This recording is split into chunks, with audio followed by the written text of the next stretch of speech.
Oh, hello. I didn't see you there. I was just reading one of my many Amish romance novels.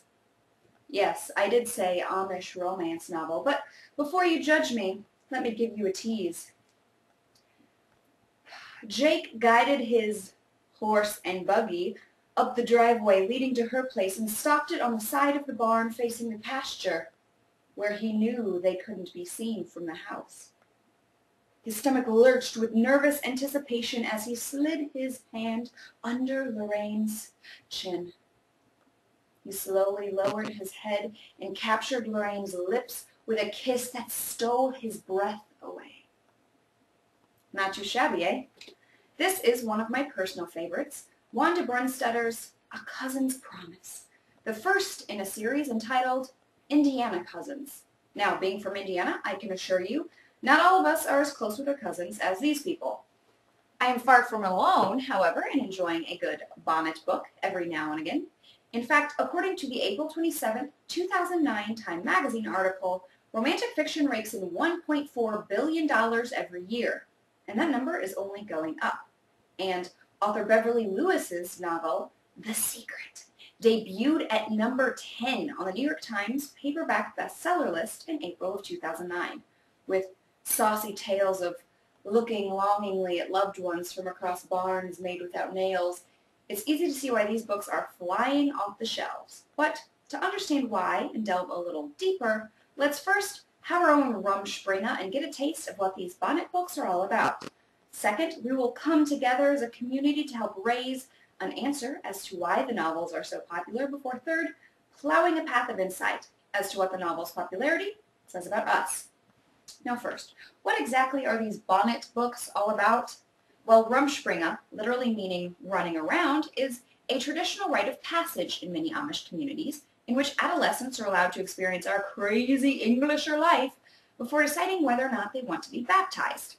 Because as we all know, 16-year-olds have really good judgment.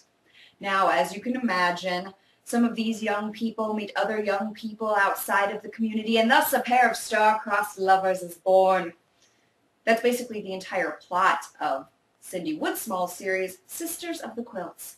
She's Amish, he's a Mennonite. Oh, the tangled webs we weave! But never fear, there shall be no Shakespearean-type lusting in these books. While many people criticize the novels for not being totally accurate representations of the Amish community, they are still extremely conservative when it comes to the romancing.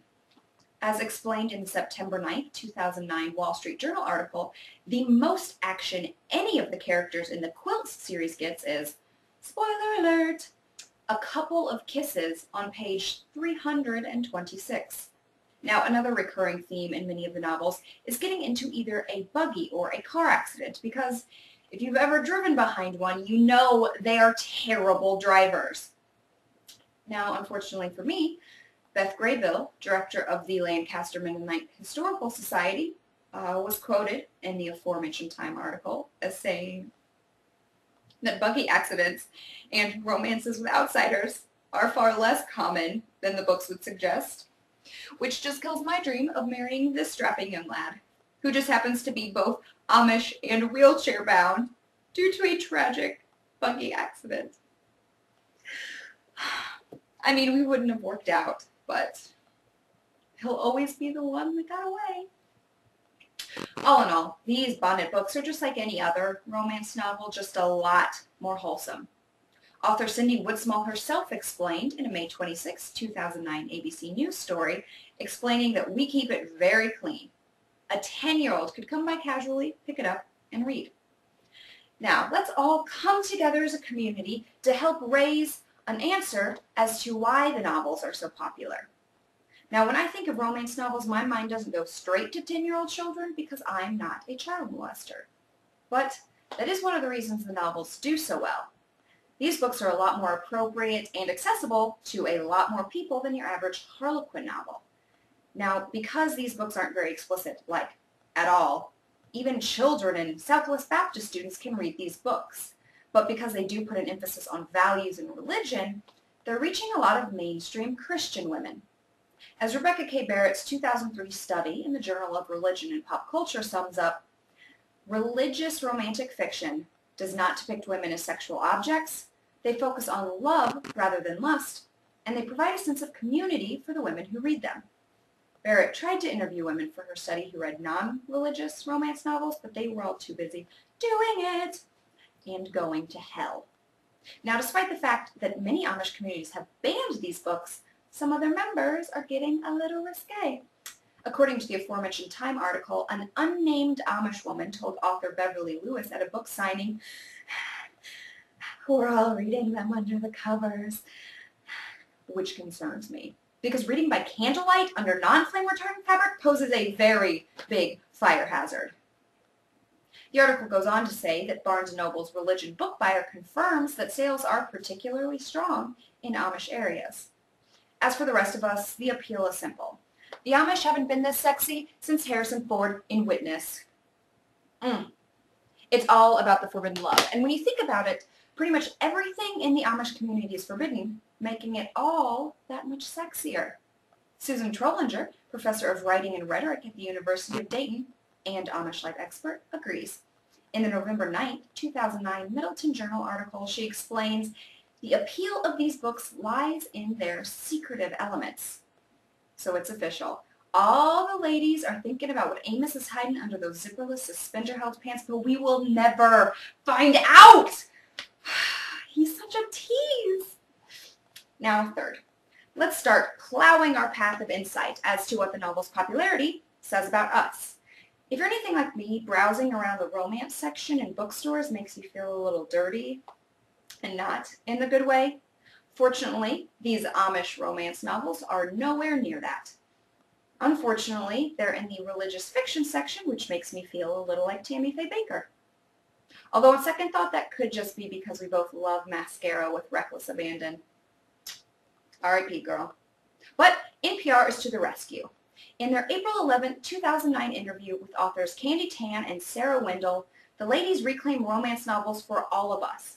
In their book, Beyond Heaving Bosoms, A Smart Bitch's Guide to Reading Romance Novels, they explain that even classics like Pride and Prejudice are romance novels, so there is no shame in lovin' some lovin'. It also goes on to say that for the small price of a novel, you can get something that ends in contentment and security, which is in short supply right now. However, Barrett's aforementioned study also credits the emotional response women have to reading religious romance novels. Many of the women she talked to discussed being inspired by the books because they're about the ideal union, one between man, woman, and God. It's not who I would invite to a three-way, but to each her own.